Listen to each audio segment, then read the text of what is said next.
The Chief Minister has officially broken ground at the World Trade Center site next to the Victoria Stadium.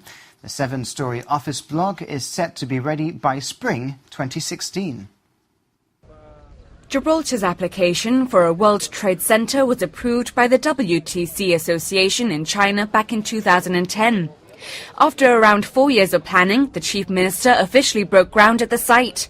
Dressed for the occasion with a hard hat and a high-visibility vest, Fabian Picado used a remote control to operate the heavy machinery that drilled the first foundations of the project. We are standing in an area that, when I was in that school and Joseph was in that school, used to be water and is soon going to be one of the most magnificent office buildings in Gibraltar, to a standard that Gibraltar has not seen before, and hopefully bringing with it a lot of the industries that we know are establishing World Trade Centres around the world. The man behind the World Trade Center Gibraltar, Gregory Butcher, presented the Chief Minister with a glass statue of the building and a World Trade Center Lego set for his son Sebastian. The World Trade Center will be the largest single office block in Gibraltar. Mr. Butcher described it as a starship office block. He explained that there are 200 differences between a regular office block and one that complies with WTC regulations. For example, there will be 7 elevators in the 7-storey building to avoid waiting time, and air will be double filtered to remove pollution and pollen. And the reception area alone will be 2 stories high with either a Starbucks or Costa Coffee on offer. The Gibraltar Port Authority has recently recruited and trained an additional 5 vessel traffic system operators to complement its existing team of specialists.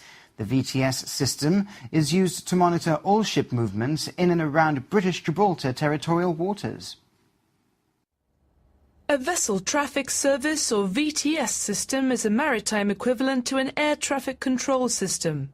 It's what keeps track of the 10,000 ships that pass every year through British Gibraltar territorial waters, an average of 30 large ships a day.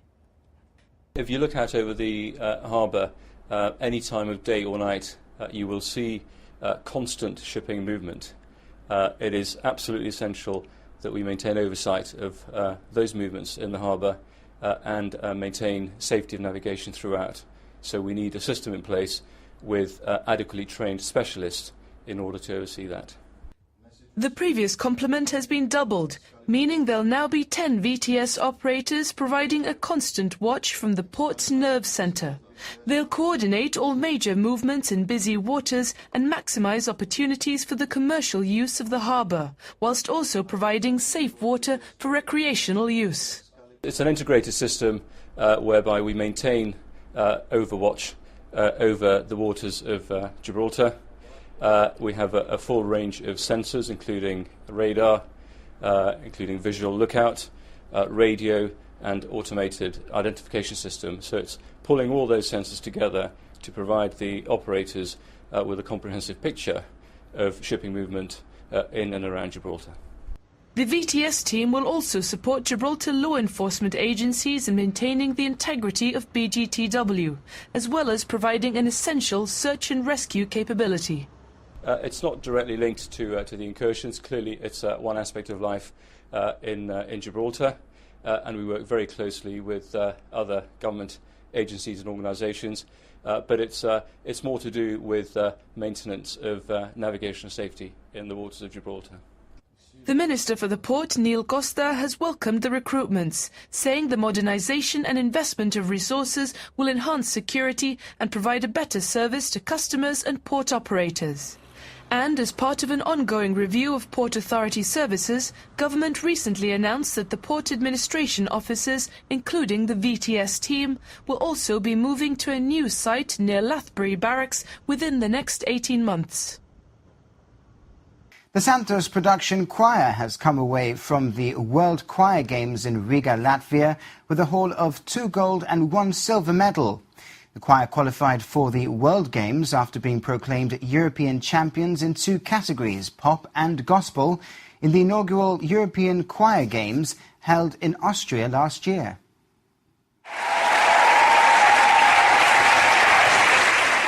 The competition in Latvia was even tougher than it was at the European Choir Games, but the Santos Productions choir would proudly fly the Gibraltar flag. Instead of taking part in the open section, They competed in the Champions section, which is reserved for choirs that have already won a championship or category at previous events. Well, we're extremely proud with the work we've done. We've been working throughout the whole year for the World Choir Games. It's been a long slog to get there. The competitions always make the kids try harder. The standard always goes up. We always go try to win something, put Gibraltar on the map, and not only that, it's also the experience of them growing up and seeing what other people have to offer, other countries have to offer. We're competing with countries like the USA, with China, Holland, Indonesia, so just being there was amazing, and getting the marks for those medals is even better. The reaction from the people was also great. We got a standing ovation for one of the performances, which was great. We've been invited to go to Slovakia, Bulgaria and New York. So are we going to go? I don't know, but it's really flattering to have people invite you to go, and also they've invited myself to Scandinavia to do a few workshops. So overall, I'm extremely proud of how Gibraltar has done as a country in such a huge event. Choirs are awarded medals depending on the points they achieve, and once again the Santos choir qualified for gold in the pop and gospel sections, finishing 9th and 4th respectively overall. In addition, they won silver after finishing 6th in the Songs of Spirit category. We're in sections that are adult sections. There are children's sections, but the material that they do is not really up our street. So we enter the pop, the gospel, and we enter the Songs of Spirit and Faith. So we were the only children's choir in it, and the children were gobsmacked what we managed to see there. And for them it was really proud. They felt really proud to be in that category.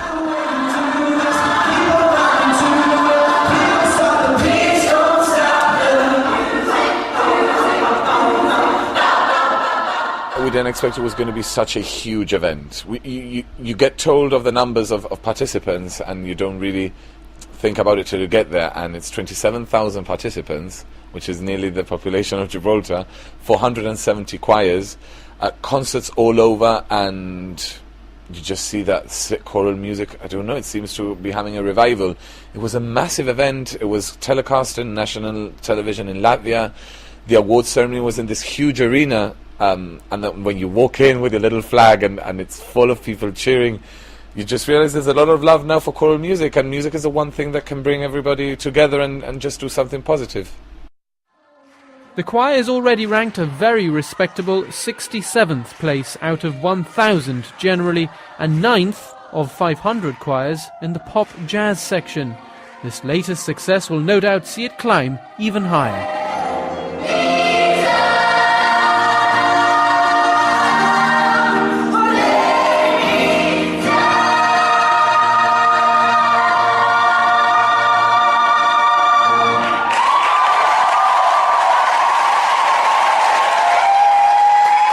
Gibraltar's Muslim community is celebrating Ramadan this month, and for the first time ever, non-Muslims were invited to spend the evening at the mosque on Wednesday.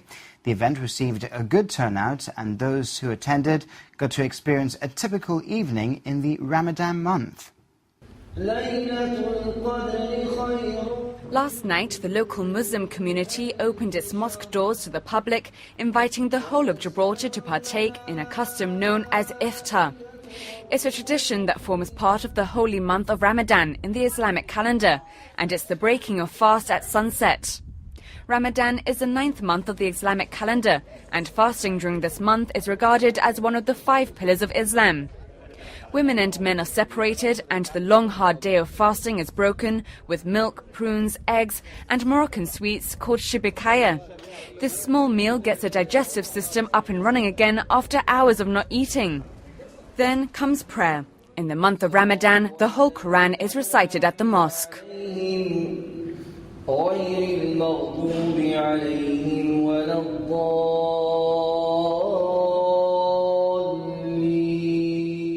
Ramadan is a month where there's a lot of reflection upon oneself, and where we try to improve ourselves.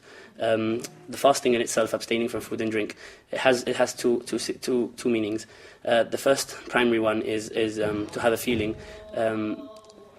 of the poor people around the world, and people who can't afford what we do, what we can afford, and how many things it gives us. It just basically gives us an insight on how many things we take for granted in our lives, as well as the fact of cleansing our body, not take as much stuff as not eat as many things as we do during the year, and it does really cleanse the body, and it sort of gives a boost to our system. More food and drink follows with a delicious feast of harira, chicken, olives and bread. A meal I'm sure was welcomed after fasting until sunset. In mosques around the world, iftar is open to everyone, Muslims and non-Muslims alike. Before Gibraltar, the event was a first and saw a great turnout. Some of us who study in the UK, in London and different parts of the UK, we saw these things happen, and we saw that as well in America, in Canada, in many different countries around the world. They do have iftar, like breaking of the fast for Muslims as well as non-Muslims, to give them to give the non-Muslims the experience of what it is to end the day in Ramadan for Muslims. So this year we all decided that it would be an amazing idea to implement here in Gibraltar, and to be honest with you, with the support from the staff in the mosque and the imam as well, without their support we wouldn't have been able to do anything. So they did help us quite a lot, and we went through with the idea, and it was a very big success, to be honest. Well, you have had a lot of people here tonight. It has been a success. But how important is it, do you think, that people from different cultures and traditions in Gibraltar share this night with you and learn about your cultures and traditions? I mean, personally, I believe that Gibraltar is a shining beacon. Gibraltar needs to be taken as an example to the world. Gibraltar is an example to the world. The fact that a Jewish person can live next door to a Muslim, next door to a Christian, next door to a Hindu, atheist, next door to black, whites, Chinese, and we all live next to each other in peace and harmony. I mean, the most important thing is peace and stability in a country. If you have peace and stability, everything else comes along. Whereas when there's no peace and stability, no one is safe in their own home, and that's something which we thank God that we don't have in Gibraltar. And throughout the ages, Gibraltar has been very, very well known for its multiculturalism and its social, religious understanding, and that's a very important thing for us as well. Inspired by the successful event, the Muslim Youth Group plan on organising more of its kind in the future. The Muslim community wanted to share their night with us and in turn show the rest of Gibraltar a little snippet of their culture and tradition during Ramadan. Also this week, 107-year-old Phyllis Farrugia, believed to have been the oldest living Gibraltarian, passed away. Phase 2 of the beach facilities were unveiled, and the RGP issued a BB gun amnesty. For the rest of this week's news, you can head over to our website, gbc.gi/news. Tune into Radio Gibraltar and GBC Television throughout the week for the very latest local news as well. You can also follow us on Twitter and like us on Facebook. From the team, thank you very much for watching. Good night.